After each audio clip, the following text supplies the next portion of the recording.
Now, in international news, Burkina Faso's president, Captain Ibrahim Traore, has reportedly declined an offer from Saudi Arabia to build 200 mosques, instead urging the kingdom to invest in projects that directly benefit the Burkinabe people. He emphasized that the country already has more than enough mosques, many of which are underutilized. He's called for investments in schools, hospitals, and job-creating businesses. And he's stressing that there's a need for development initiatives that promote self-reliance and long-term tangible progress. Very interesting, because same Saudi Arabia at the beginning of the Ramadan period donated 100 tons of dates to Nigeria. We happily collected it, but we have to ask, how is this going to help national progress? That is the question. Dabino, I don't know.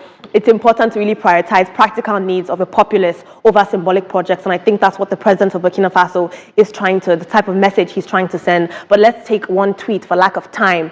Prof. Ann Lopez says, why would they want to build 200 mosques and not schools and hospital? I want to direct this story to Ibrahim, because you are a Muslim. What do you make of this? You know, Saudi Arabia said this is part of their humanitarian efforts on behalf of the worldwide Muslim community.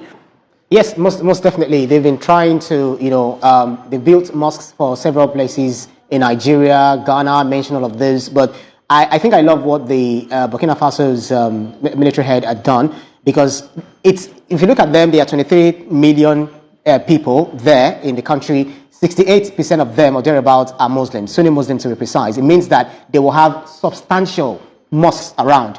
In fact, what I will advocate, what it should be, is that there should just be one mosque per street or one mosque per community, so that the essence of mosque is to get people together, form a community, not having mosque from one street to the other, another. Let them build schools, let them build infrastructure. Just like I quoted earlier on, Thomas Sankara, back in the day in Burkina Faso, he said, do not just give us all of these things. We need machinery, we need plows, we need what to use, all of the systems that we need to, make ourselves developed in the country. So I'm on his side very well.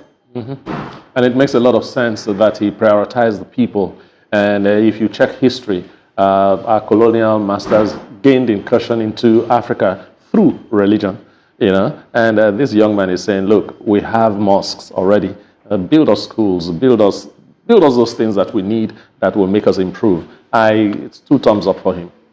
Absolutely. Thank you both very much. Education will remove you out of illiteracy, but it will never make you rich.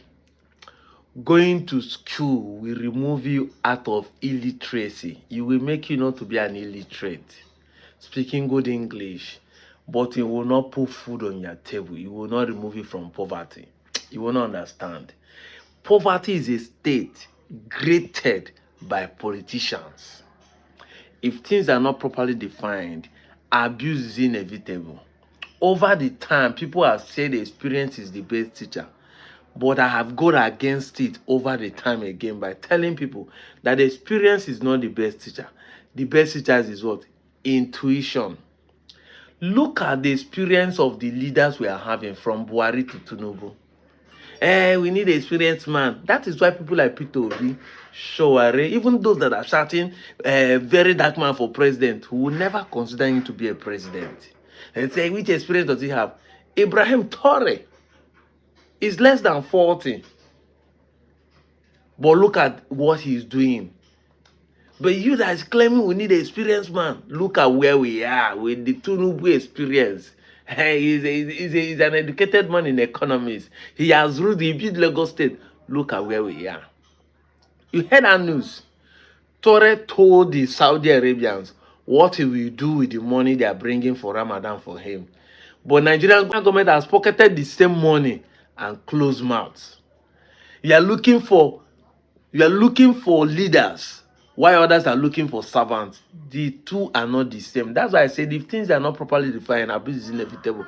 In my last video, I was telling people that what we need is a public servant. Someone who is going to be simple like Peter Obi, educated and ready to serve the people.